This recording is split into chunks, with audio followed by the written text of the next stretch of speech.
Alors qu'elle se dirige vers le salon, elle entend un bruit étrange. C'est la radio qui vient de s'allumer toute seule, mais elle vient de la débrancher.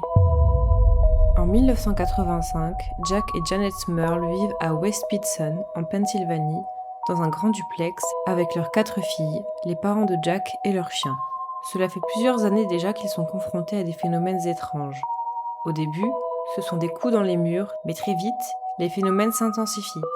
Des appareils s'allument seuls dans la maison. La température chute brusquement dans certaines pièces.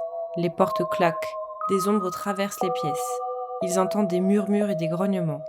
Mais le 29 avril 1985, la veille de la confirmation de Heather, une des filles du couple, un plafonnier serait tombé d'un coup, manquant de peu de tuer la jeune fille. Paniqués, les Smurls demandent de l'aide à plusieurs prêtres, sans succès.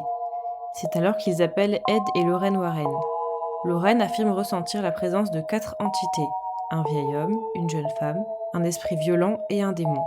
Ils feront appel à un de leurs amis prêtres pour réaliser un exorcisme dans la maison, sans l'accord de l'église, mais sans succès. Les Smurls tentent alors d'attirer l'attention via la presse en espérant trouver de l'aide.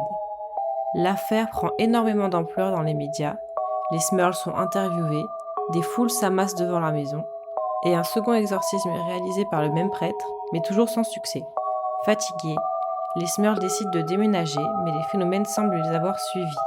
En 1988, un livre sort, coécrit par les Warren, les Smurls et un journaliste. Ce livre fait beaucoup parler et attire l'attention du Vatican. Selon plusieurs sources, c'est le cardinal Joseph Ratzinger, futur pape Benoît XVI, qui autorise un dernier exorcisme qui sera efficace. Ce cas Warren divise.